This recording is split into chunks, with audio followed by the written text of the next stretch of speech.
बालियां, कानों में खनकती हैं खूबसूरत बालियां, और मजा तब आता है जब बजती हैं तालियां तालियां तालियां।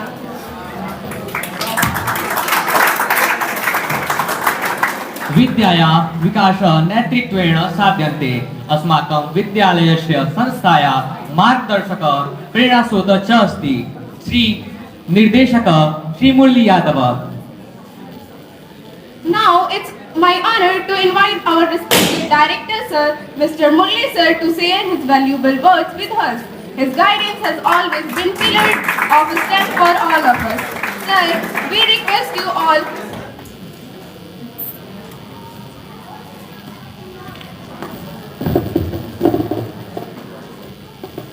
परम आदरणीय SHO सर राजकेशर सिंह जी, मेरा सौभाग्य है कि आप आज हमारे विद्यालय प्रांगण में हमारे 12वीं के बच्चों के विदाई समारोह में, और आज बड़ा ही महत्वपूर्ण दिन है। आज गुरु रविदास जयंती है। मैं उनके भी चरणों में श्रद्धा के सुमन अर्पित करता हूं, और आपके साथ आए हुए सभी सहयोगियों का भी मैं बहुत दिल की गहराइयों से स्वागत अभिनंदन वंदन करता हूं। आज का दिन प्रिंसिपल मैडम ने क्यों चुना, मुझे वहां से लेकर यहाँ तक आने में ऐसा महसूस हुआ। मुझे ऐसा लगता था कि वो ये चाह रही थी कि आपके कुछ चीजें, आपकी मेमोरीज जो है वो फिर से वापस आए। आर्ट एंड क्राफ्ट भी दिख रहा था बच्चों का, बच्चों ने छोटा सा स्टॉल भी लगाया है, फूड स्टॉल भी लगाया है, बहुत सारे प्रॉप्स बनाए हैं बच्चों ने। तो ये आप भी करते थे आज 12 साल पहले से लेकर, और क्लास 9 तक तो करते ही करते थे। 10वीं में आने के बाद थोड़ा सीरियस हो जाते हैं और थोड़ा प्राउडी भी हो जाते हैं, और ये सीरियसनेस और ये प्राउडनेस जो होती है हमें कभी कभी हमको गड़बड़ कर देती है। हमारा जो पूरा नेचर है स्टूडेंट का, या जो बच्चे का जो नेचर है, स्टूडेंट का जो नेचर होना चाहिए, उस नेचर से हमको हटा देती है। और आज के परिवेश में SHO साहब के पास तो बहुत सारी घटनाएं आती होंगी। आज अनमेच्योर बच्चे ज्यादा आ रहे हैं। मैच्योरिटी लेवल, हम लोग गांव से ताल्लुक रखते हैं, यहाँ बस्ती जितने लोग हैं, पहले 10वीं का बच्चा घर के बहुत सारे काम भी करता था, 9वीं का बच्चा बहुत सारे काम भी करता था, तो स्कूल भी आता था, पढ़ता भी था, और IAS IPS और आप जैसा पुलिस अफसर भी बनता था, या मेरे पिताजी जैसा शिक्षक बनता था। लेकिन आज के परिवेश में चाहे लड़कियां हो चाहे लड़के, दोनों को समान व्यवस्था मिली है।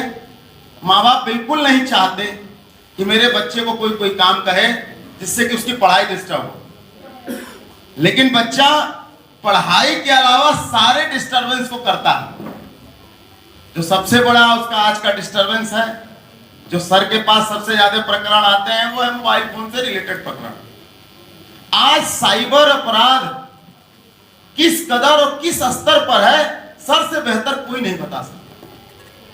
और मुझे पूरा विश्वास है कि सर जब आएंगे तो आपको भविष्य से जुड़ी इन सब चीजों के लिए बताएंगे, क्योंकि अब आप वयस्क होने की राह पर चले। अब आप कॉलेज में जाएंगे जहां पर आपकी गार्जियनशिप नहीं होगी, जहां पर आपकी कोई अटेंडेंस नहीं लगाएगा, कोई टीचर ये नहीं कहेगा कल क्यों एब्सेंट थे, कल तो तुम नहीं आए, तो तुमने होमवर्क क्यों नहीं किया।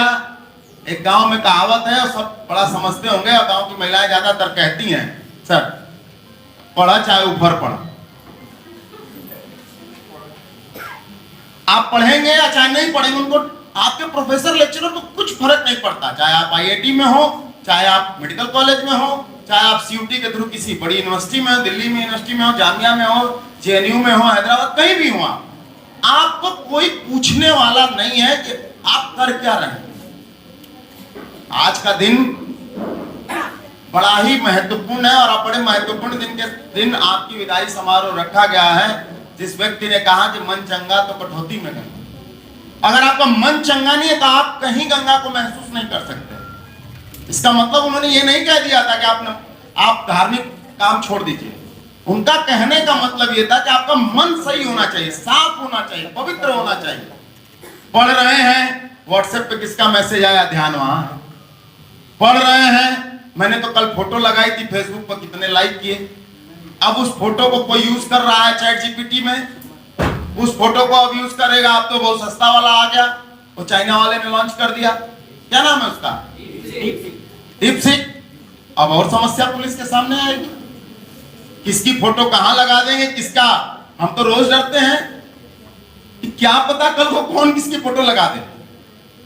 तो आपसे मेरा ये अनुरोध है, मेरा आपसे ये निवेदन है, ये प्रांगण, यहाँ पे बहुत सारे बच्चे ऐसे हैं जो नर्सरी में आए रोते हुए, उनकी आंसुओं को आपके प्रिंसिपल ने पोंछा, आपके टीचर्स ने पोंछा, कभी कभी आपका नाक भी पोंछा, ऐसा नहीं है, अपनी हैंकी से नाक भी पोंछा। बट लास्ट जाते जाते कभी कभी वो प्रिंसिपल और टीचर आपके सबसे बड़े दुश्मन के रूप में नजर आते हैं। लेकिन मैंने ये भी देखा है कि जब वही बच्चा अपने जीवन में कुछ कर लेता है, तब उसी प्रिंसिपल की डांट और मार का फिर उसको ये याद आता है कि नहीं, उसने मेरे साथ बहुत सही किया। अभी पिछले दिनों मैं सर का भी ध्यान आकर्षित करूंगा, मेरे पिताजी की पुण्यतिथि थी, उसको हम लोगों ने शहर मऊ में जो हमारी ब्रांच है वहां पे हम लोगों ने सेलिब्रेट किया। उसमें महान क्रांतिकारी शहीद आजम भगत सिंह जी के भतीजे, सगे भतीजे, उस कार्यक्रम में अतिथि के रूप में आए। आप जिस संस्था से जुड़े हैं सीबीएसई, उस सीबीएसई के उत्तर प्रदेश के हेड मुख्य अतिथि के रूप में आए, और उस दिन को हम लोगों ने शहीद भगत सिंह के नाम पर उनके लिए सेलिब्रेट किया, उनको डेडिकेट किया। उस डेडिकेशन को करने की जो प्रेरणा मुझे मिली वो आप जैसे ही एक स्टूडेंट से मिली। वो स्टूडेंट आज बॉलीवुड में है,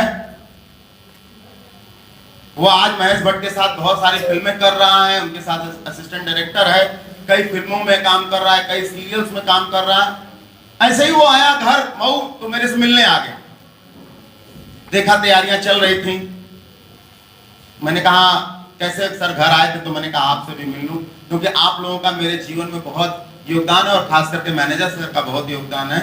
तो मैं जब भी वो आता तो आ जाता। उसने कहा सर मैं ये चाहता हूं कि मैं इसमें कुछ कंट्रीब्यूट करूं, और उसने मुझे रास्ता दिखाया। तो कभी कभी आप हमको रास्ता दिखाते हैं, और अपने सारे व्यस्त शेड्यूल में से उसने 15 दिन निकालकर रह के आप अपने छोटे भाई बहन को, मतलब आप जैसे स्टूडेंट्स को उसने तैयार किया, उस स्तर का बना दिया 15 दिन में कि देखने वालों ने ये कहा कि लग रहा है कि पूरी की पूरी टीम ही बॉलीवुड की। तो ये आप कुछ भी कर सकते हैं, कुछ भी, चाहे डीप सीक में जाकर किसी का बैंक अकाउंट में से कुछ चुरा लेंगे, पुलिस पकड़ेगी, या उससे सीख कर किसी मल्टीनेशनल कंपनी में आप उसके सीईओ हो जाएंगे, या कहीं आईएएस आईपीएस हो जाएंगे और दूसरे को पकड़ रहे हैं। ये आप तय करेंगे कि आपको क्या बनना है। मैं अपनी ज्यादा बातें नहीं कहूंगा, सर की भी बात सुनना है, लेकिन आज के दिन हम लोग सच में बहुत भावुक होते हैं और बहुत इसको चाहते हैं अच्छे से सेलिब्रेट करना या करना, लेकिन पूर्व के हम लोगों के जो अनुभव रहते हैं उसको देखते हुए कभी कभी मन बिल्कुल नहीं करता कि कोई भी इस तरह का कार्यक्रम किया जाए, क्योंकि आपका जो व्यवहार होता है, आपसे मेरा मतलब सभी स्कूल के बच्चों से, वो कभी कभी इतना अमर्यादित हो जाता है कि समाज या हमारी उम्र के लोग उसको नहीं देख पाते। ऐसा नहीं कि मैं या प्रिंसिपल मैडम या एसएचओ साहब 12th में नहीं पढ़े, हम भी 12th में पढ़े, लेकिन उस समय के और आज की परिस्थिति में बहुत अंतर है। आप हमसे बहुत ज्यादा एडवांस है अगर उस दौर को देखा जाए और आज के समय में देखा जाए, और आप तो भाग्यशाली बच्चे हैं। मैं बार बार ये बात कहता हूं कि आप बहुत भाग्यशाली बच्चे हैं। यहाँ जितना बच्चा बैठा है मैं देख रहा हूँ, सब बहुत सुंदर सुंदर कपड़ा पहना है, सबके पास बहुत अच्छे जूते हैं, बहुत अच्छा, आपके पास फोन भी होगा, हो सकता है प्रिंसिपल मैडम ने मना कर दिया और ना लाए हों, लेकिन आपके मम्मी पापा ने आपको सारी व्यवस्थाएं दी हैं। तो आप सौभाग्यशाली हैं कि ऐसे माँ बाप के घर में जन्म लिए हैं जो भगवान सरीखे हैं और आपको ये सारी व्यवस्थाएं दिए हैं। उन बच्चों से जाकर आप पूछिए जो पढ़ना तो चाहते हैं, जो कुछ करना तो चाहते हैं, भगवान ने उनके पास टैलेंट भी दिया है, बुद्धि भी दिया है, लेकिन दुर्भाग्य से उनके माँ बाप उनको ऐसा दिया कि उनके पास बिल्कुल ही पैसे नहीं है। वो बच्चे किसी का मांगा हुआ कपड़ा पहनने के लिए मजबूर हैं। उनके पास अपने खुद के माँ बाप के द्वारा खरीदा हुआ कपड़ा भी नहीं है। मैं सर हर साल अपने पिताजी की पुण्यतिथि पे 2 बच्चियों को गोद लेता हूँ। ऐसा नहीं कि बच्चियां हमारे परिवार में नहीं है इसलिए लेता हूँ, हम तीनों भाई मिला के हम लोग पास 6 लड़कियां हैं, इसलिए नहीं लेता हूँ। एक पूरी मेरी टीम है जो सर्च आउट करती है टैलेंट को, टैलेंट सर्च आउट करने में उन बच्ची को कि जिसके पास कुछ भी नहीं है, जिसकी फैमिली बिल्कुल ग्रास रूट पर कुछ नहीं है, लेकिन वो बच्ची टैलेंटेड है, पढ़ने में बहुत तेज है, उस बच्चे को सेलेक्ट करके मैं गोद लेता हूं और गोद लेकर उनको मैं फ्री ऑफ कॉस्ट एजुकेशन देता हूं। यहां तक मेरा है कि जरूरत पड़ेगी अगर कभी भविष्य में तो मैं उनकी शादी तक करूंगा अपने हाथ से, अगर मैं जिंदा रहा। इसलिए ये बात मेरे मन में है कि बहुत सारे ऐसे बच्चे हैं जिनको आप जैसे माँ बाप नहीं मिले, लेकिन आप ही में बहुत सारे ऐसे बच्चे भी हैं जिनको अच्छे माँ बाप मिलने के बाद भी, अच्छी व्यवस्था मिलने के बाद भी नहीं पढ़ते हैं, और ऐसे बच्चे भी हैं जिनको अच्छी व्यवस्था नहीं भी मिलती है लेकिन वो पढ़ के कुछ अच्छा बन जाते हैं। मैंने पिछले साल जिस बच्ची को गोद लिया था वो हमारे सिकटिया ब्रांच के 6 सेक्शन में क्लास में नंबर 1 है, और मैं बच्चों से कहता हूं कि आप देखो इस बच्चे से, सीखो इससे, इसके घर में छत नहीं है। आप ये माँ बाप भगवान जैसे हैं, तो सबसे पहला काम आज, कम से कम आज के दिन यहां जाने से पहले ये तय करके जाना कि अपने माँ बाप को दुख तो नहीं देना। आपका कोई भी कृत्य, आपका कोई भी कर्म उनको दुख देने वाला ना हो। आपकी वजह से उनकी नाक समाज में नीचे नहीं होनी चाहिए कि वो सर नीचे करके उनको चलना पड़े। ये आपको तय करना होगा कि मेरे वजह से कम मेरे पिता, चाहे लड़की हो चाहे लड़का हो, दोनों की जिम्मेदारी है। ऐसा नहीं कि लड़कों को कोई छूट मिली हुई है वहां से ऊपर से इंद्र भगवान के यहाँ से, या अल्लाह मियां के यहाँ से कहीं से छूट मिली है कि नहीं तुम लड़का हो तो तुम्हारे कर्म से माँ बाप की इज्जत नहीं जाती, खाली लड़कियों के कर्म से जाती है। ऐसा कुछ नहीं है। आपका किया हुआ एक एक कर्म तय करेगा कि आपका पिता, आपकी माँ समाज में नाक उठाकर चलेंगे, सर उठाकर चलेंगे कि सर झुकाकर चलेंगे। कभी कभी ये बातें बड़ा बोरिंग लगती हैं, खराब भी लगती हैं। हम भी स्टूडेंट थे तो जब हमारा फेयरवेल हो रहा था तो हमको भी खराब लगती थी, हमारे सीनियर्स को भी खराब लगती थी, लेकिन जिसको जिसको अच्छी लगी वो कहीं ना कहीं अच्छे मुकाम पर है, अच्छी जगह पर है। सर के साथ भी पढ़ने वाले बहुत सारे बच्चे अभी भी पता नहीं कहाँ ही वहीं पढ़े होंगे, खेती बाड़ी क्या कर रहे होंगे। आज ये अधिकारी हैं आपके, मैंने सर के साथ जो लोग पढ़े होंगे वो पता नहीं कुछ लोग कहाँ होंगे, वो कहाँ हैं। आपके प्रिंसिपल मैडम के साथ पढ़े होंगे, मेरे साथ पढ़े होंगे। आपको सीखने के लिए आपके समाज में ही जगह है। जो मैंने बात कही, अगर आपको नहीं विश्वास है तो क्या लड़कियां ये नहीं बता सकती आप ही के अगल बगल पड़ोस में ऐसी बच्चियां भी होंगी जो दूसरे के घर में बर्तन मांजने जाती होंगी, दूसरे के घर का पोछा लगाने जाती होंगी। क्या ऐसे बच्चे नहीं हैं जो आपकी उम्र के ही हैं और होटलों पर प्लेट धुलने के लिए मजबूर हैं?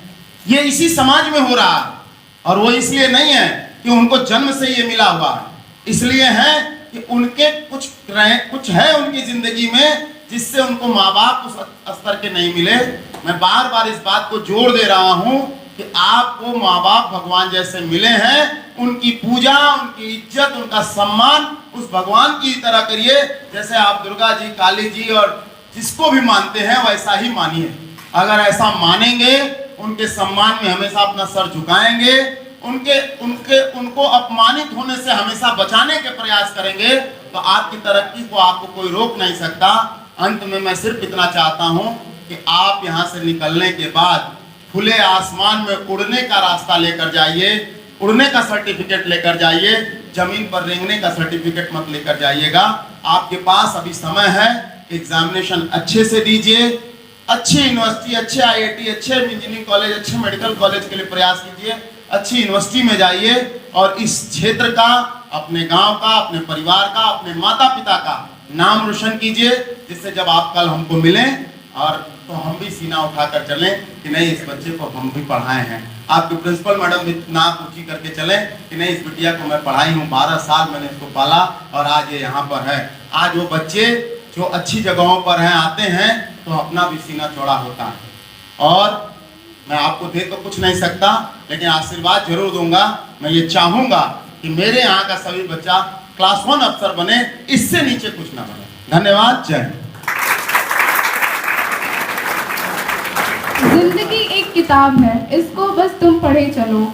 इसके हर एक पन्ने पर एक नया सवाल है, उस सवाल को तुम हल करे चलो।